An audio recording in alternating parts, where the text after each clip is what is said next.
Bonjour et bienvenue sur Flash TV. Aujourd'hui, mercredi 7 décembre 2011, voici les titres de cette édition. Agressé il y a 3 jours, Karl Ramassamy succombe à ses blessures. 500 millions d'euros pour les grands chantiers de la région Réunion. Lionel Trouillot, Grand Prix du roman Métis 2011. Art plastique à l'exposition Yvan Lacanal. Le gouvernement de transition malgache et l'Union européenne.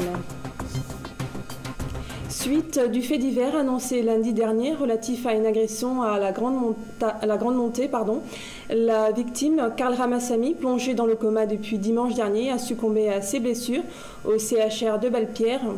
L'agresseur, aperçu au volant d'une Mazda verte, est toujours en fuite. Dans l'enquête qui débute, le règlement de compte semble expliquer ce drame. 500 millions d'euros, c'est le montant du prêt à taux préférentiel débloqué par la Caisse et dépôts et consignations à destination de la région Réunion. Cette somme permettra de financer 3 grands chantiers de la collectivité. 400 millions pour la nouvelle route du littoral, 50 pour le Trans-Eco Express et 50 pour l'aménagement des aéroports. Des chantiers qui s'inscrivent dans les nouveaux accords de Matignon signés en octobre 2010. La belle amour humaine, un roman de Lionel Trouillot, édité chez Actes Sud, a reçu hier le Grand Prix du roman Métis 2011. Ce prix international de la ville de Saint-Denis récompense les auteurs pour notamment leur attachement à l'humanisme, au métissage et l'acceptation de la différence.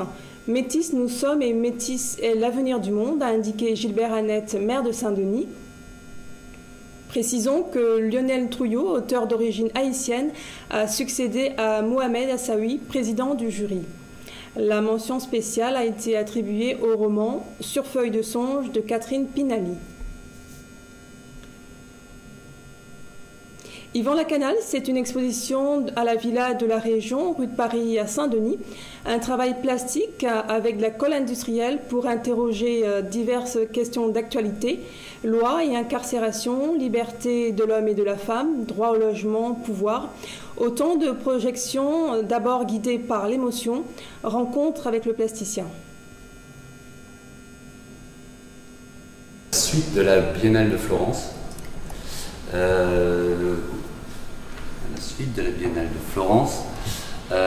Donc c'est un groupe qui s'est formé autour d'une thématique,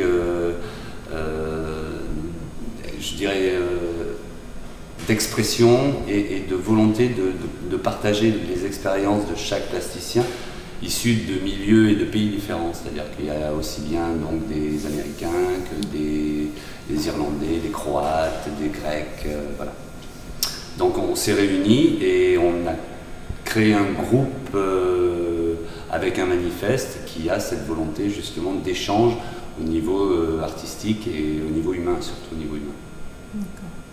Vous avez participé donc à la rédaction du manifeste de ce groupe. Quel est le contenu, qu'est-ce qui anime la volonté de ce groupe-là, c'est justement de donner un art sans frontières, c'est-à-dire un art qui puisse s'adresser à tous les hommes et femmes, quelle que soit leur culture, quelle que soit leur nation et quelle que soit leur langue. Donc utiliser justement un langage universel pour répondre aux questions de l'humanité. Les œuvres que vous exposez actuellement à la Villa de la Région, les thèmes d'actualité tels que la question des droits de l'homme et de la femme sont très présentes. Oui. Pouvez-vous nous expliquer ce choix ? Les droits de l'homme et de la femme, ce sont des droits fondamentaux. Donc c'est vrai que pour moi, chaque fois qu'effectivement je sens que ces droits risquent d'être égratignés, ou pour pas dire bafoués, mais égratignés, on va utiliser ce verbe-là, il me paraît important justement de le dénoncer, de le montrer, donc parler effectivement des violences faites aux femmes, de l'incarcération abusive, de l'esclavage, tout ce qui peut éventuellement justement poser un problème à ce niveau-là. Alors, la technique que vous utilisez est dite une technique mixte? Oui, c'est une technique mixte. En réalité, c'est donc un châssis toilé en lin classique. L'originalité vient du fait que j'utilise de la colle industrielle et des couleurs industrielles. C'est-à-dire que tous les matériaux que j'utilise pour m'exprimer dans mes tableaux sont des matériaux que tout un chacun peut acheter dans les magasins de bricolage.